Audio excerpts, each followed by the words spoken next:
afternoon. Good afternoon, mate. How are you? I'm all right, mate. Yeah. Good. Look at me. I'm so appropriately dressed for an interview. I know. It looks like I'm at an interview, or I'm You joining, are. or I'm joining Acrecock.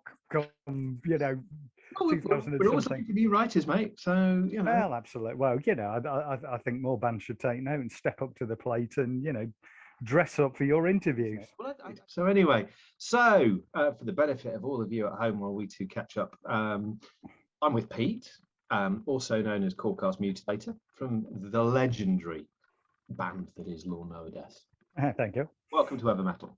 Yeah, very nice to be here. Thank you. And very nice to see you, of course. And indeed, thank you very much. Yes, I mean, everyone's sick of seeing me on the screen, but anyway. So how the devil are you? How was your pandemic, mate?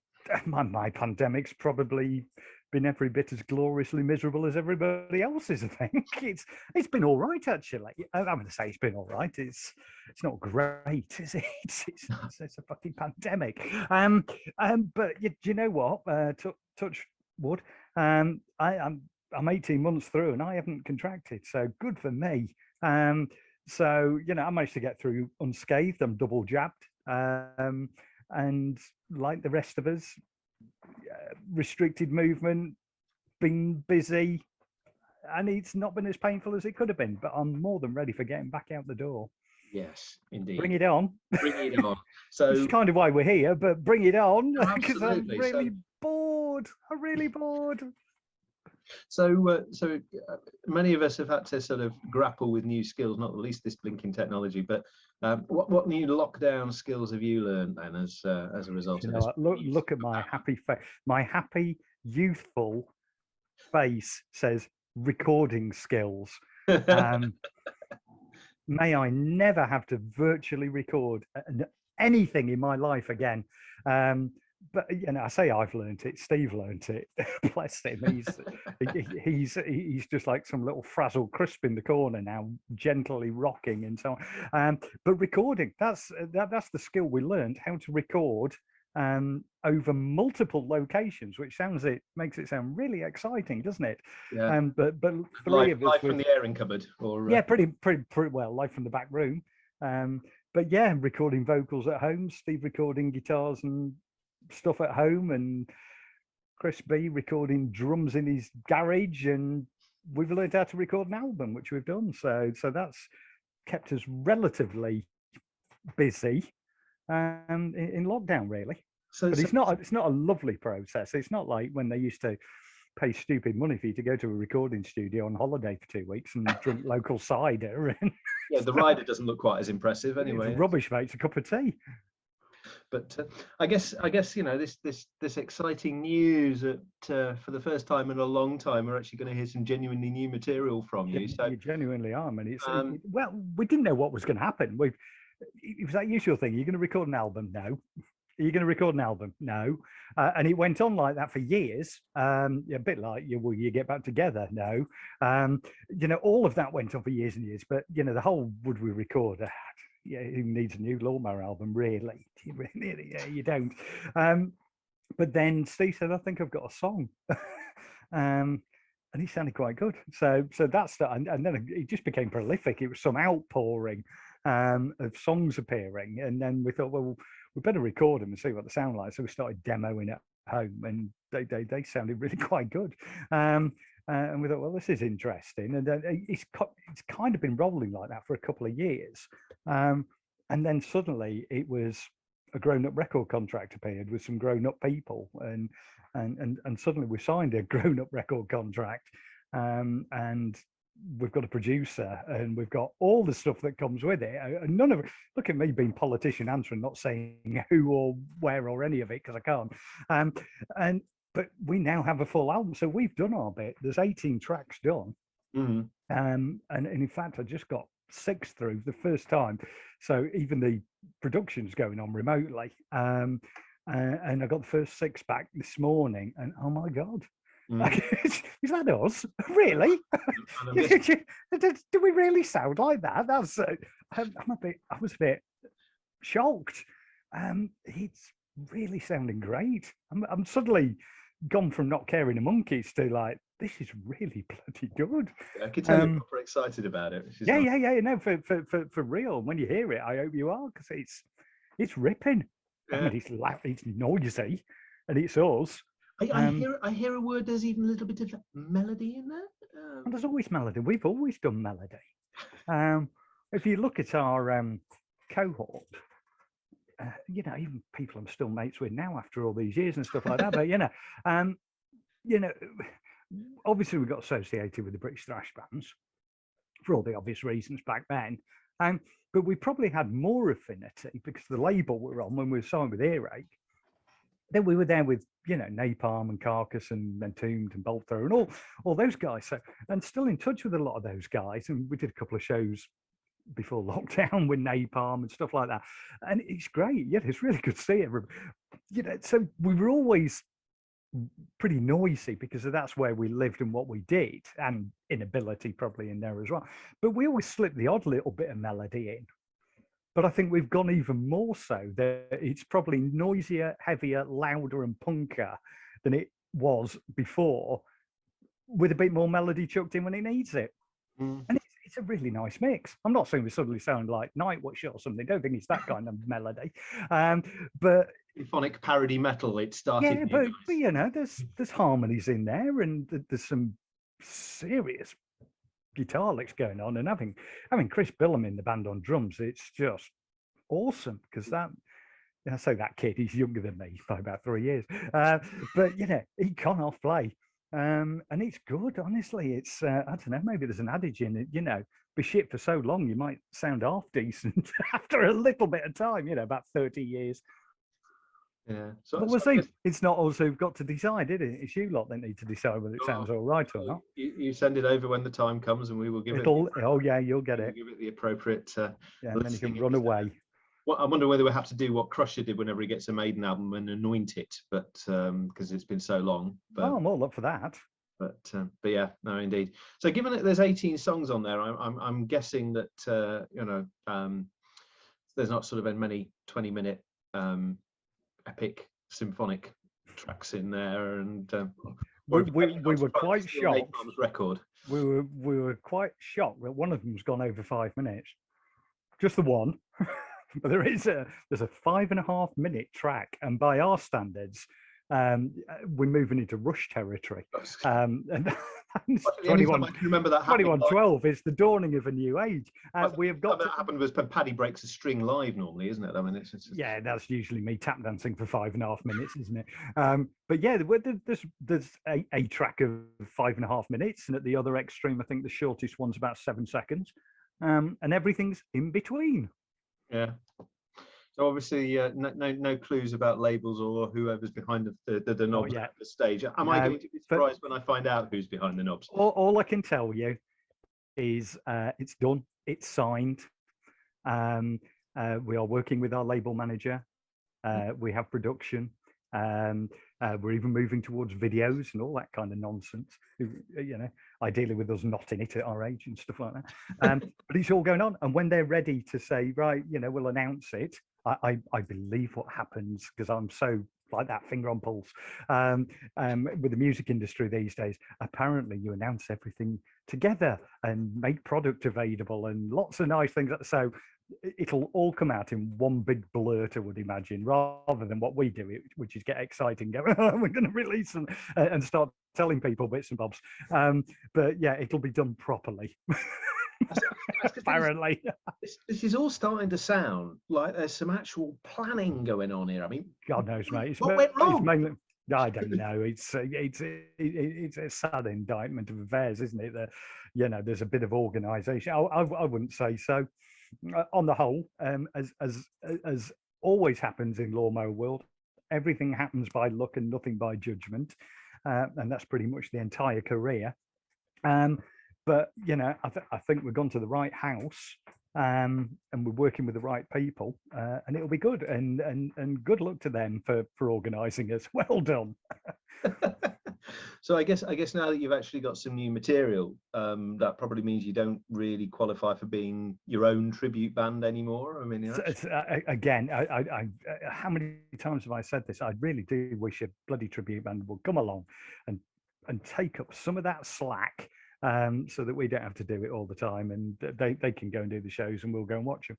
But yeah, I guess 24 years and still mowing, you sort of have, because you sort of created a whole subgenre here, didn't you, with the parody metal, and it's odd because there's a lot of new entrants in that corner, isn't there? I mean, right, it's odd because we never thought we'd done that. I mean, we quite honestly, I mean, you've known me a long time. It wasn't. We didn't parody anything. We weren't taking the piss. We never were. It sounded the way it sounded because we were 18 years old and it was the first time we'd ever picked instruments up.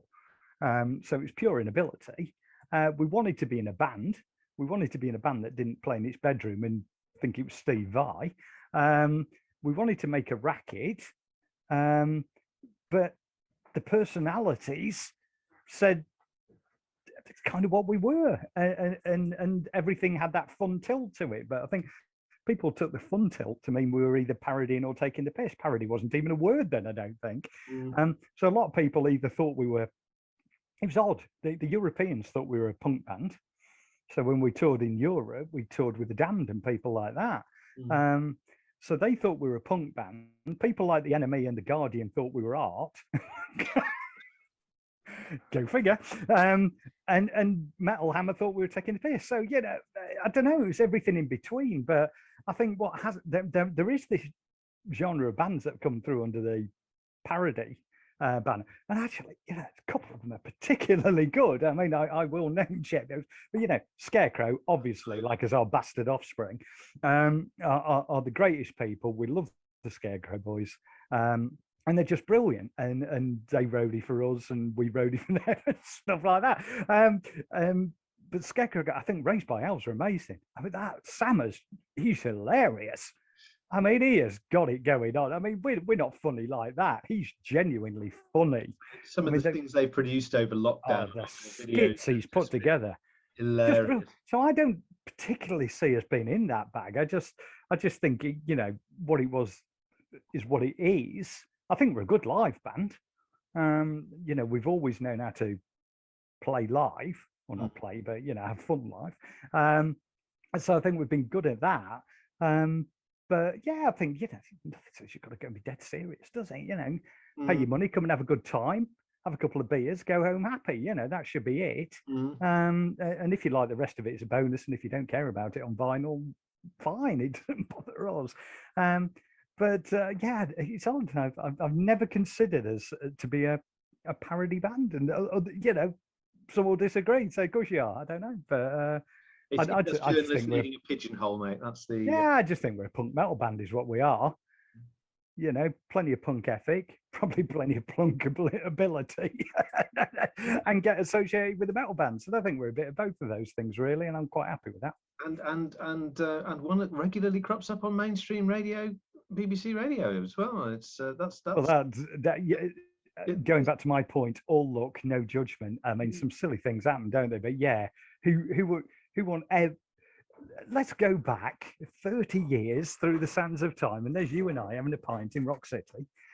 Who on earth would have considered? You know what, mate? You're going to be on Radio 2. Yeah, of course I am. And yeah, mate, it's just bizarre, getting to either have tracks played on Radio 2 or being interviewed on Radio 2, or even more funny, doing jingles for Radio 2, yes. Which was one of the favourite things I've ever done. And that rocked. That was really good, that jingle as well. And then there's the whole Kim Wilde thing. I mean, that was an absolute moment of again, luck, obviously. Yeah, I mean, that was. It's a great story, actually, if you backtrack it. So the reason it happened, I can't remember what the reason was, but when everybody was like, "We hate Simon Cowell," and well, let's get some whatever. Start with Rage Against the Machine. Well done, them getting to number one. And then it seemed everybody and their mates would say, "Let's get Pink Yellow Banana to number one," or whatever it was. Right? So a load of the Lawnmower fans were, let's see if we can get Kids in America to number one. And I said, well, we're not going to attach the band to it. People have done that, but fair dues to you. You want to have a go and have some fun with it. And it got a bit of traction, and it was having a bit of fun. And what they did was they started pestering Kim on Twitter, and they were really giving us some hammer and say, if we get this to #1, will you play with, will you do a show with Lawnmower and stuff like that? And I could see it going on. In the end, I thought, it's a bit of fun, but she might not know that. So I messaged her, because I'm an idiot. I didn't know Twitter was a two-way thing. If, you followed them, they follow you. You can message each other, and we both followed each other. So I messaged her, I said, I'm really sorry about this. They're just having a bit of fun. And she just messaged me back and said, it's brilliant. Do you want to do it? Yeah, all right. Thinking, yeah, of course. Anyway, we stayed in, and in the end, I was going to London, so I said I'm going to be in London. So I just went out for beer with her one night, and we had a few beers, and the manager came along and stuff like that, looking really unimpressed.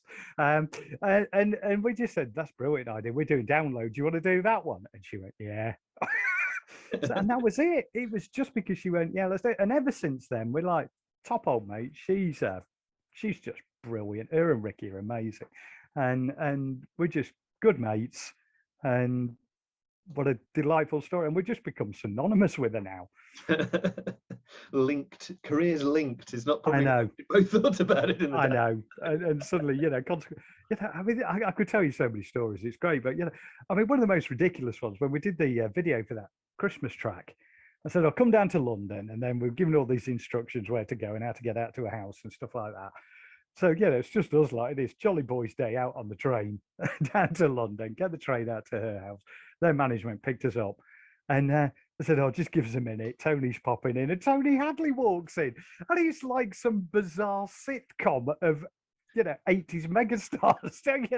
He's shaky coming. I don't know what's going on. And just, at least it was captured on camera. As long as you don't ask Paddy to do the photography, you're genuinely going to get. Only Paddy will come out with a blurred photo that we use. You haven't got a clue what that is, and he says it's me and Tony Hadley. Could be anybody, mate. Joe from Three Doors Down, isn't it? I don't know. So I guess talking about that download moment, I mean, that leads us to the next big story of the moment, which is Lawnmower Deth playing international rescue and saving Thursday night at Bloodstock. I am Thunderbird 5. here I come. It was great. I mean, obviously with sloppy seconds, but I'm delighted to be so. I think we ought to this year call it Britstock, actually, because it's no kidding. So I mean, not surprisingly with COVID, they've lost Night Flight Orchestra. I'd like to have seen that actually. But yeah, what a mix. Simon gave me a ring, said, "Oh my God, any chance?" And of course I'm going to say yes.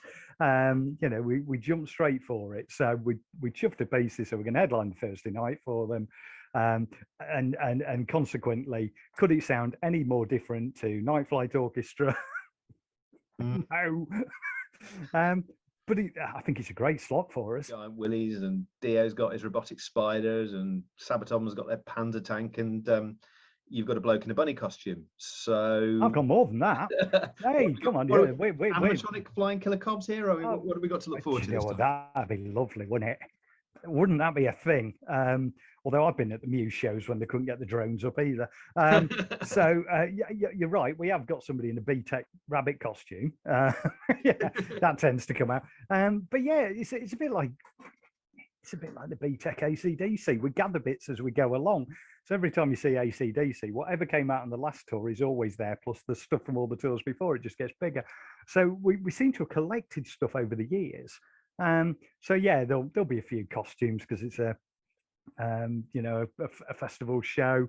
There'll be stuff like that, but I'm pretty sure the giant lawnmower is coming, and if you haven't seen it, it's mahoosive. No, I haven't seen it. And it eats people. That's its skill set. So it's got enormous jaws. And it comes out, and anything in the way, it literally eats people. It's that big.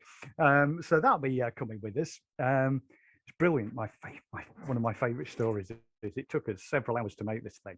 It's a brilliant piece of prop, and we'd set it up at another named festival, and a certain female Japanese J-pop, K-pop could not get enough of it, and they were there with camera phones, and I'm fully expecting them to have one. Because they took so many photos of it. If you suddenly see Baby Metal turning up with something that looks like a lawnmower, you know where they got it from. But yeah, that's coming with us. Giant Lawnmower will be there, and we usually have giant cobs, which appear at some point, although we've had to scale those down due to the number of crowd injuries.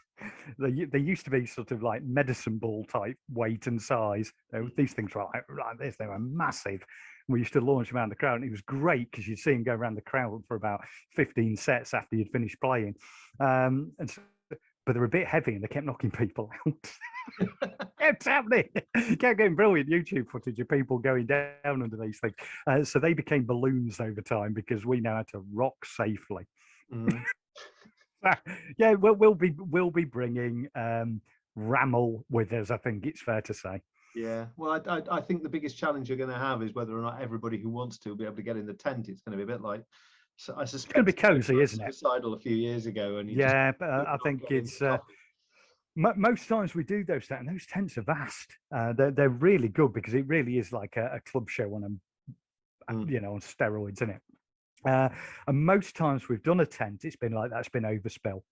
But I think because there's no clash up against the main stage. Well, there isn't a main stage that day, is there? So, yeah, no. You might be hard pushed to clash, but because of that, yeah, I think it's going to be a little bit cozy. My advice is get there early and see some proper bands before us. Yes, well, absolutely. So, any interesting special guests with you this time around? So we can look not that I'm aware of. I mean, I think Matt Burton's obviously prostituting himself around trying to get on stage, like he always, He generally with Matt is how many sets can he appear in when he's at Bloodstock? But no, I mean, I'm sure, I've already seen all the Bloodstock forums going, oh, the band to bring Kim, I don't have Kim on tap. She tends to have a bit of a career and might be doing other things. So there's no plans for any guests, but the plan is to really come and have as much fun as we can. It's first time we'll have been out. Given everything else has rolled over that we're supposed to be doing. So it's the first time we've been out as well. We'll be totally under-rehearsed and it'll car crash, but that's okay. That's part of it. We'll bring the set. We're going to play some old stuff. We are going to play some new stuff just to upset people. So I reckon there's probably 3 or 4 of the new stuff in there. Nothing too much. Nobody wants to hear the entire new album back to back. You're not getting that, but we'll certainly bang in 3 or 4 new ones, and it'll be carnage. Yeah, I'm hoping everyone's up for it. That's the plan. With the brave new world of Lawnmower Deth on a label and everything, does that mean there's going to be a bit more touring going on, or bloody hope not? Have you not realised that I'm tour reverse? I have been ever since we toured. Touring's horrible. Why would anybody want to do that for a living? Oh my God, I mean, it smells, you're cold, you're in the same clothes for weeks on end, I'm a good middle class boy, mate. And I'm 53, I think. I think about 52, 53. One of them. See, I'm that old. I can't even remember how old I am. So I don't want to tour, and we won't. But we are booking stuff up. Stuff is booking quite well. So obviously, Bloodstock's first outing, and we have the Christmas show. So our traditional Christmas show is back on for this year. So we're playing the Garage in London in December. So still tickets available, kids. Get them.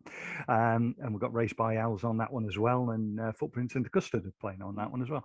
So we've got that, and then next year there's already festivals. I think there's at least 2 booked in already. So it's our bag.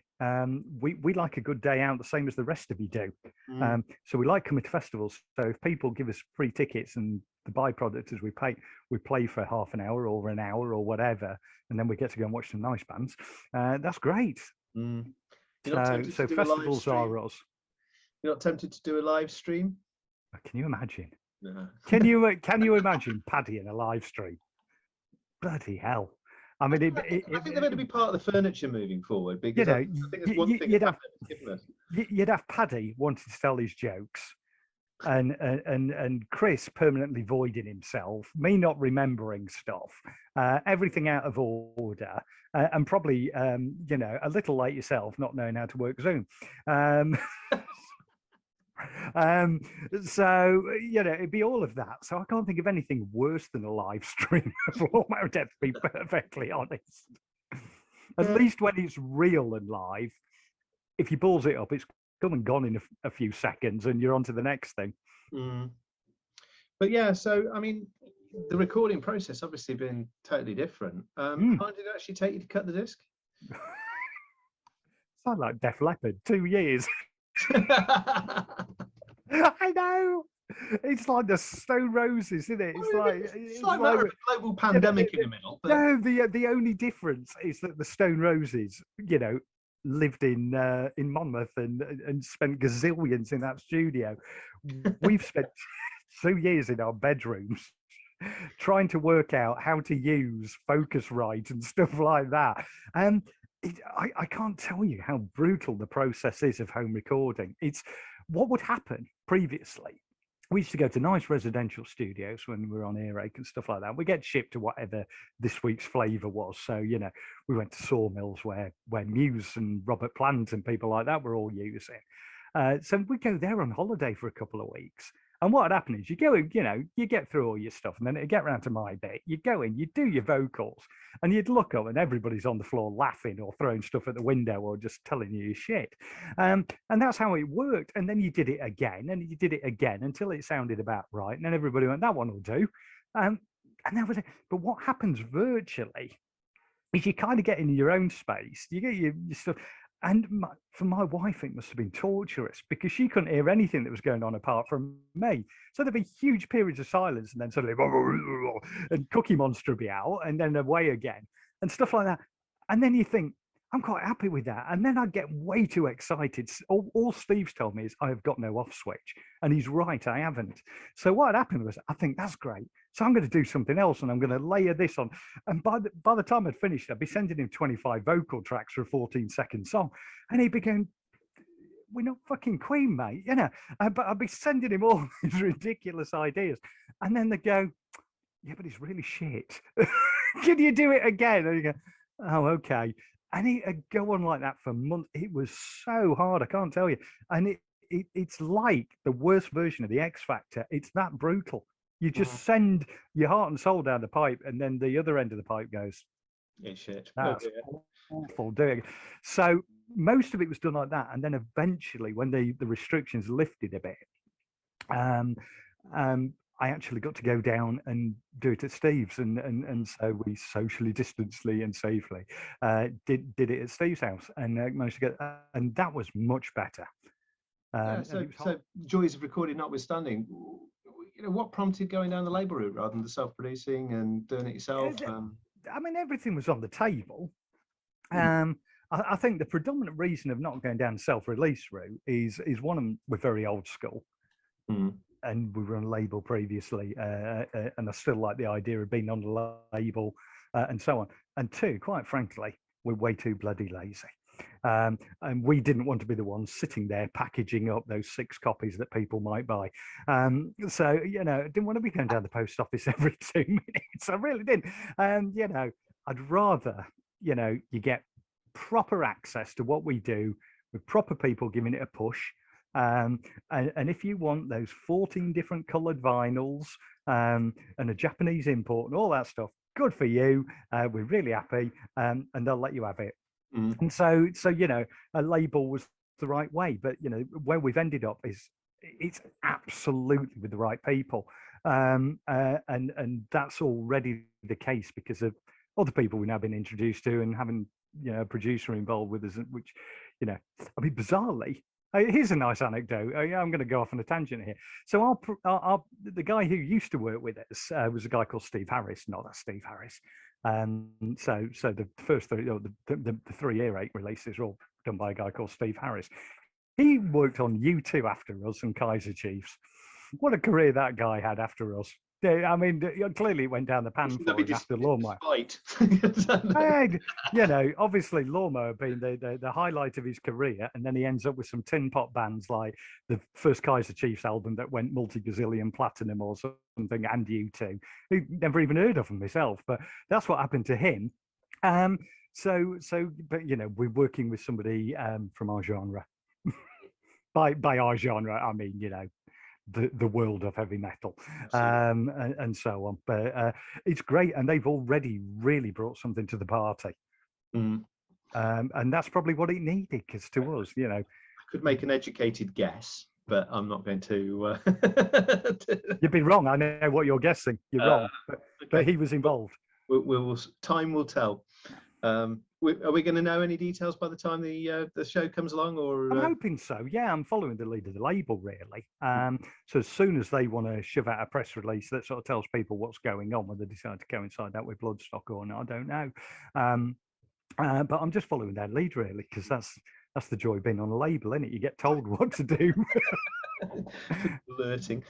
But yeah, I mean, I guess a lot of people probably might not be aware that you and labels go back more ways than one, because obviously you and I knew each other from your days when you were working in Earache. Yeah, I was press officer at Earache back in those days when I had hair and wore shorts. And you had all to that stuff. People like me who'd turn up scrounging records. Yeah, they were good days. Still in touch with Dig and people like that. But that was pathfinding stuff. When you look at, I mean, I'd see everybody moaning about them putting Buck Cherry. I like Buck Cherry. Good for them. It was wither or die, wasn't it? Kind of stuff. And they've had that massive success with Rival Sons and Blackberry Smoke, and about to have it with Buck Cherry and stuff like that. I'm really pleased for them. But back then, we were really smashing up tarmac and making some inroads, and Napalm Death and Entomb, the whole Swedish stuff, the American death metal stuff we were doing. It's proper groundbreaking stuff. At the time, it was great. So I was there for 5 years, I think I was doing that. But then, of course, there was, and again, people might not be aware that you actually helped run your own label for a while. So I had a label called Cottage Industry, which was me, a guy called Tim Andrews, who ran Square Centre Studios. He was a really good guy, and Kev Nixon, who was responsible for loads of stuff, but Little Angels amongst other people and stuff like that. And three of us had a label for a bit, so yeah, we put out some quite good stuff on that. But yeah, we did a load of stuff for Toby Jepson. We did a band called Blow, which was the other half of. I've still got a copy of Man. Yeah. And he's having a ball at the moment with Wayward Sons as well, which I'm really pleased about, because he's properly back at it now, as he deserves to be and should be. Not to mention the fact he's bizarrely a Planet Rock DJ now as well. So it comes around for everybody, doesn't it? But yeah, we had a good time back then. So I mean, given all the years that have passed and all that wonderful history and all those wonderful experiences, are we ever going to see your memoirs?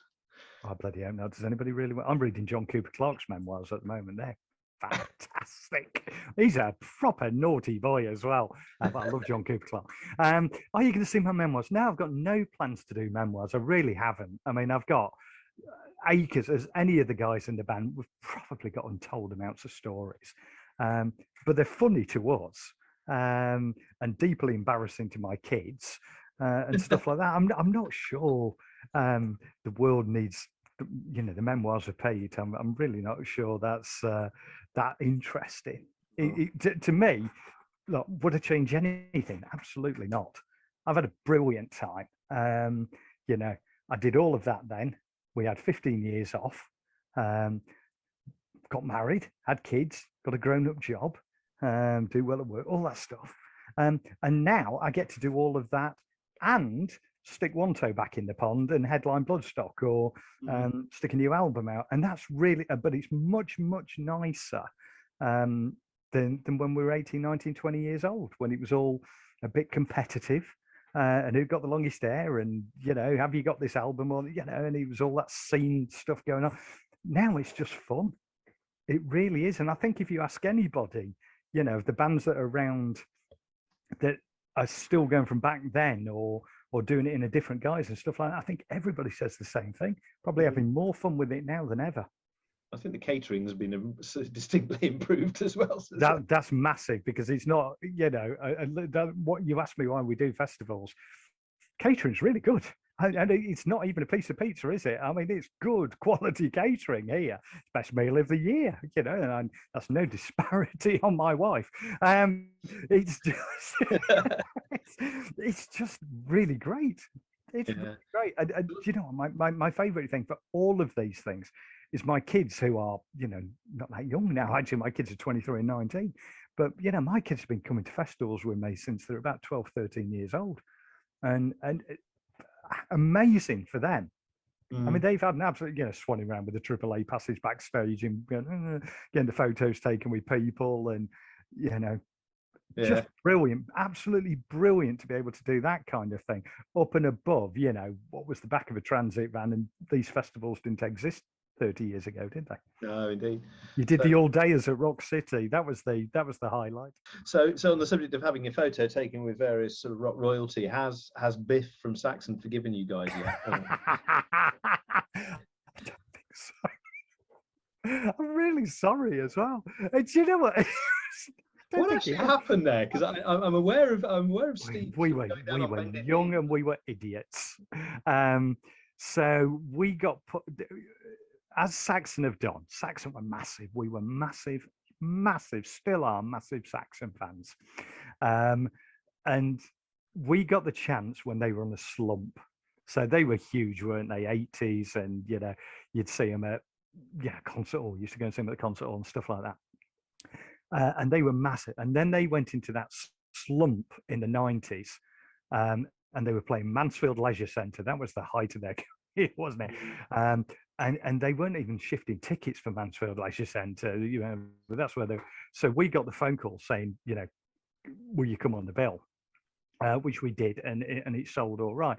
But we were a bit cocksure at that point. You know, we were into shiny tour buses and stuff like that, I think, at that point.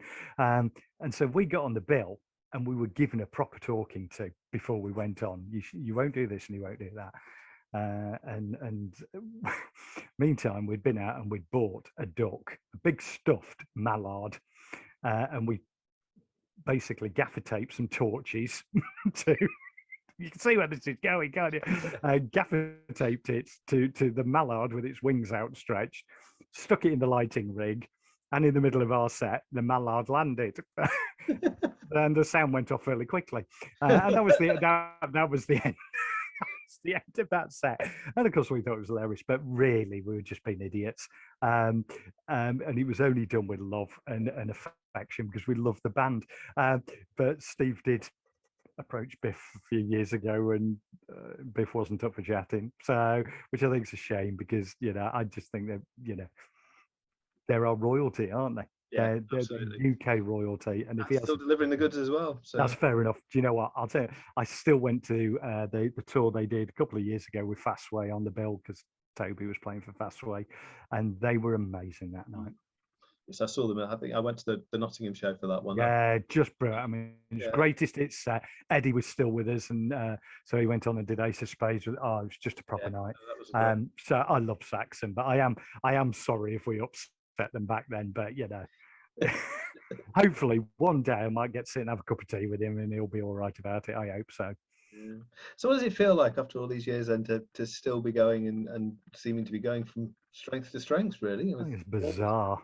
I mean, really, you know, will some young people please step up and give us a rest and let us go curl up in the corner?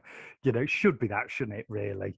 You shouldn't be needing to pull people like us out the bin to do stuff like this, but I'm grateful for it enormously. It's great. It like I said, it's still terrific fun. It's a great way of staying in touch with mates who I've been mates with for a very, very long time. You know, Steve, Chris, I've been mates with them for over 40 years.